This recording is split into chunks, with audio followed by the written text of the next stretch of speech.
E sim, o CEMADEM é uma unidade de pesquisa vinculada ao Ministério de Ciência, Tecnologia e Inovações, e a nossa missão é ficar fazendo o monitoramento dos processos, dos gatilhos que podem levar aos desastres, né?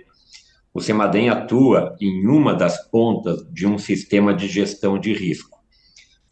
O Major, eu acompanhei a entrevista do Major aqui pelo Universo Online, e a Defesa Civil atua em uma outra ponta, que é na ponta de preparação e resposta.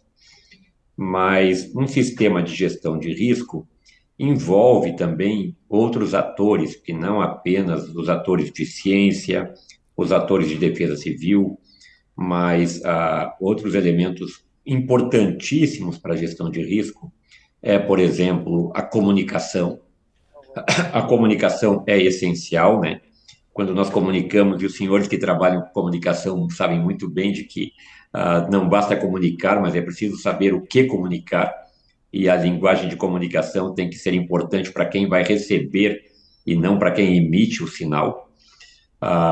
Uma outra questão também é que as populações que vivem em áreas de risco e que estão expostas ao desastres precisam também serem educadas, não apenas no sentido de educação formal, mas educação no sentido de conhecerem o risco que elas estão expostas, quais são as ações que ela tem que tomar na hora que a comunicação chega até ela.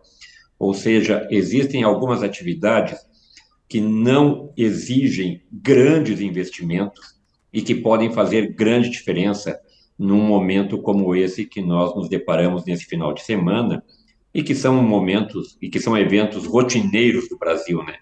Não são eventos esporádicos, são eventos rotineiros e que, portanto, nós devemos começar a fazer essas ações que são efetivas e que custam muito pouco. Muitas vezes a gente fica pensando em investimentos vultuosos para tentar resolver os problemas de uma vez por todas, e talvez isso a gente é um cenário ideal que nunca vamos conseguir. Mas outras ações, que são ações mais imediatas e de pequeno alcance, e que podem preservar vidas, também são importantes e são necessárias. Oswaldo, a respeito disso, muito importante essa fala a respeito dos investimentos, né, de que tem ações que podem ser feitas que não têm um alto custo, que seriam importantíssimas para evitar tragédias que muitas vezes são evitáveis. Eu quero ouvir a avaliação do senhor a respeito dessa tragédia que está ocorrendo no litoral norte de São Paulo. Se, claro, a gente teve um volume de chuva muito alto, né, 600 milímetros, isso prejudicou para que fosse feita uma ação a contento? Ou o senhor avalia que houve algum tipo de falha para conseguir prevenir, para que essas pessoas, essas vítimas, deixassem suas casas? O que poderia ser feito nesse sentido? Bem, eu acho que uma das questões essenciais para nós entendermos, primeiro que existe um, um, um entendimento limitado, digamos assim, do que é um desastre, né? Um desastre é uma combinação de dois fatores. Um é o fator da natureza, é o fator como a chuva intensa.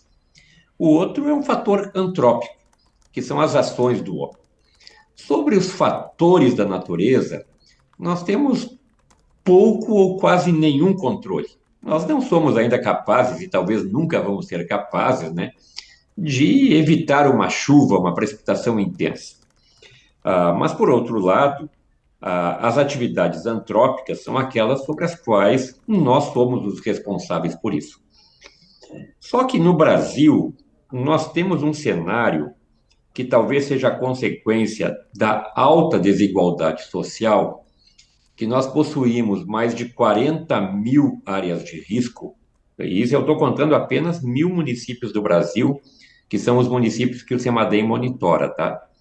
Só nesses 1.000 municípios, nós temos aproximadamente 40 mil áreas de risco, em que mais de 10 milhões de pessoas vivem. E as pessoas que vivem nessas áreas de risco são de alta e muito alta vulnerabilidade social. São pessoas que não têm opção de onde se instalar. Bem, fazer a remoção de todo esse contingente de pessoas praticamente impossível. Então, ter um planejamento de ações de médio e de longo prazo para que isso possa ser evitado é necessário. Ou seja, nós precisamos retomar um plano nacional de gestão de risco e respostas a desastres, que nós não temos. Que nós tivemos no passado, mas que não chegou a ser implementado na sua plenitude. Sem isso, nós vamos sempre estar enxugando gelo.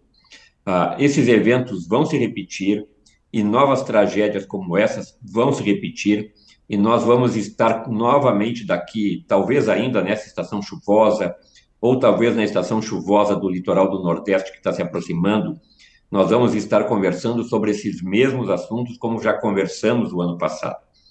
Ou seja, se nós não fizermos um plano estruturante de gestão de risco e respostas a desastres, nós não vamos conseguir nunca, ainda que tenhamos um alerta emitido com algumas horas de antecedência, evitar que esses eventos aconteçam.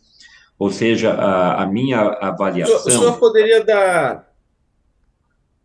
Sim, por favor, por O senhor favor. poderia dar algum exemplo o senhor falou que a remoção não é o suficiente, ou talvez não seja possível, né, fazer para um Sim. contingente tão grande. O senhor pode dar algum exemplo de outra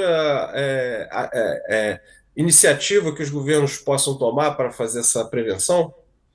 Olha, nós temos o mapeamento das áreas de risco do Brasil, tá? O mapeamento dessas áreas de risco foi feita pelo Serviço Geológico Brasileiro, que é vinculado ao Ministério de Minas e Energia. Então, para cada área de risco do Brasil, nós temos a suscetibilidade possível do desastre que vai acontecer ali. Ou sendo, tendo essa suscetibilidade, nós podemos definir, do ponto de vista de engenharia, quais são as obras necessárias para aquela área de risco específica. Então, eu acho que uma primeira ação que nós poderíamos fazer era, vamos identificar quais seriam as áreas prioritárias para isso, onde tem o maior pessoas expostas, onde tem o maior histórico de recorrência desses eventos, e começar a fazer as ações de engenharia nesses locais. Eu acho que isso é uma ação possível de ser feita, o planejamento num curto espaço de tempo e começar a implementar isso num médio espaço de tempo. Eu acho que isso é necessário.